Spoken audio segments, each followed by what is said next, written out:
Bom dia, pessoal. Como vocês viram aí nos gráficos, no Brasil hoje a gente ainda tem uma incidência muito grande de mortes por choques elétricos. Na verdade, além dessas mortes, a gente tem acidentes diversos que causam prejuízos materiais de todos os tipos, não é? Porque, de uma forma geral, o brasileiro acaba banalizando muito os procedimentos e normas, né? Normas técnicas que o país adota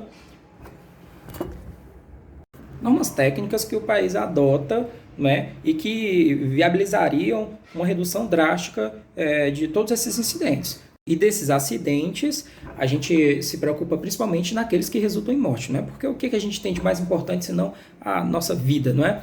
E hoje eu vou falar de um caso de choque elétrico que é muito comum, que é o caso que eu já coloquei aí nas fotos anteriores, que é quando a pessoa ali, de repente, toca em um eletrodoméstico e de repente toma uma descarga elétrica e muitas vezes vem a falecer, não é? Então, o que é que proporciona, ou como é que acontece esse incidente tecnicamente, o que é que ocasiona aquilo ali e como é que a gente pode fazer, o que é que a gente pode fazer para evitar, né? Para fazer com que não venha mais a acarretar o problema em questão, que é o choque, o acidente em si, não é? Então, de onde é que vem esse choque elétrico? Bom, eu digo para vocês que esse incidente ele acontece principalmente na área. Bom, eu digo para vocês que esse incidente ele acontece principalmente na área molhada, em áreas molhadas, não é? Cozinha, seja uma cozinha de um restaurante, ou uma cozinha residencial, ou mesmo aquele local onde se armazena bebidas, não é? Geladeiras. Porque a área molhada causa umidade, e a umidade sempre vai facilitar um possível curto-circuito entre uma carcaça metálica e um condutor, que eventualmente pode estar sem seu cabo de isolação, né? A isolação ela se degrada com o tempo. É uma borracha, é um tipo de borracha que está ali isolando o condutor de cobre, né? E essa borracha, evidentemente, ela tem uma vida útil. E mesmo que a vida útil dela não tenha passado, outros motivos podem fazer com que essa borracha venha a se degradar, não é? E aí, quando isso acontece, eventualmente essa borracha entra em contato com a carcaça metálica do equipamento. Isso é hiper comum em freezers, geladeiras, não é? Esses equipamentos de refrigeração, não é? Então, eles, por serem molhados, trabalharem com umidade, alta umidade, eles correm um risco maior. E, geralmente, todos eles possuem carcaças metálicas. Então, nesse caso aí, o que acontece? A pessoa descuidadamente vai lá e toca o equipamento, né, que está eletrizado. Não deveria, mas está eletrizado. Então, na prática, o que está acontecendo aí? O condutor de cobre, que perdeu a isolação, entrou em contato com a carcaça e aí ele está fazendo com que a carcaça passe a conduzir uma tensão elétrica e, eventualmente, uma corrente elétrica, que é o que vai causar o choque elétrico, tá bom? E aí a gente tem que se perguntar o que é possível fazer para que o usuário não venha a sofrer essa descarga elétrica. E aí o que é possível fazer? A gente já tem a resposta, é o aterramento. Então, no que consiste o aterramento? E o que é um aterramento? Um aterramento é um 0 volt que a gente cria. O aterramento, geralmente, ele é feito pelo dono do imóvel. Não é a concessionária, ela não tem essa obrigação e ela realmente, de fato, não faz, tá bom? Então, o aterramento... Bom, é preciso que a gente saiba que um equipamento elétrico ele trabalha com a diferença de potencial, né? Essa diferença de potencial quem faz com que de fato a energia possa fluir, né? E realizar o devido trabalho qual a gente deseja, né?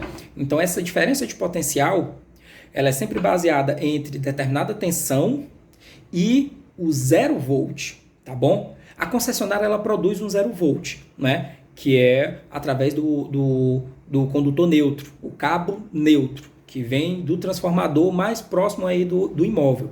Né? O transformador mais próximo do imóvel, ele recebe um sistema trifásico de 3 fases, ele gera 3 fases com tensão menor, né? Geralmente ele vai receber da média tensão e reduzir para baixa tensão, e ele além de enviar 3 cabos de baixa tensão, ele envia também um condutor neutro, que é o 0 volt. Então a gente tem sempre uma diferença de potencial entre um cabo fase, né, num sistema monofásico, entre um cabo fase e o 0 volt, tá bom? Do cabo neutro, né? Bom, a esse aterramento ele vai ter Ele vai ser útil em muitos casos, né? E esses muitos casos são casos em que ele vai sim salvar vidas. Eu estou falando de um caso muito específico em que o condutor faz, ele está em curto-circuito com a carcaça de um equipamento eletrodoméstico, né? Na prática, o que deveria ser feito aí? A gente precisaria conectar a carcaça do equipamento ao aterramento.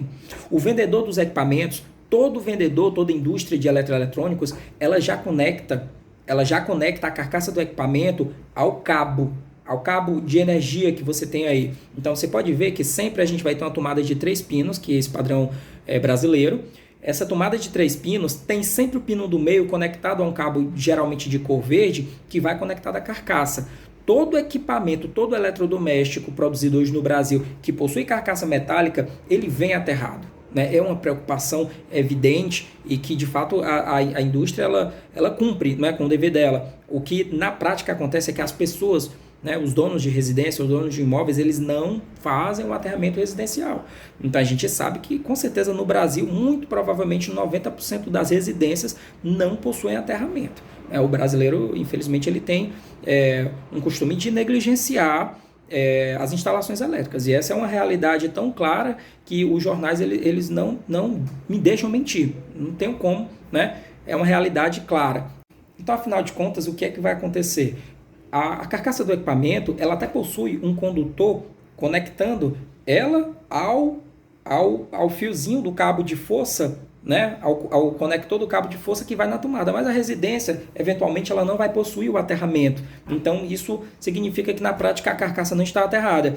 E, de repente, pode acontecer, como eu tinha explicado antes, de o condutor fazer curto-circuitar com a carcaça. Daí, o ser humano toca a carcaça e, naturalmente, vai haver a descarga elétrica entre o ser humano, ele vai fazer papel de condutor, né? Ele vai fazer papel de condutor entre a carcaça, né, e o fio fase e a terra. E aí a gente sabe que é um acidente que geralmente é grave e muitas vezes leva a óbito. Né? Afinal de contas, então, o que deveria ser feito para que isso não acontecesse?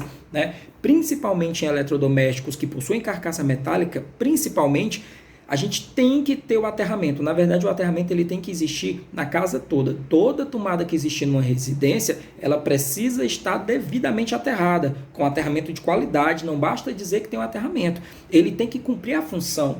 Ele tem que ser um 0 volt de fato. Ele tem que ter uma resistência elétrica muito baixa, né, da ordem de no máximo 10 ohms, para que necessariamente, entre todas as opções possíveis, a energia elétrica descarregue pelo aterramento e não de repente por um corpo humano. Então eu acho que eu já deixei para você claro qual é a importância do aterramento. E olha só, esse é só um dos casos em que o aterramento faz total diferença. Depois eu vou estar aqui, vou aparecer de novo e vou falar sobre outros casos em que o aterramento ele salva vidas, tá bom? Fica ligado.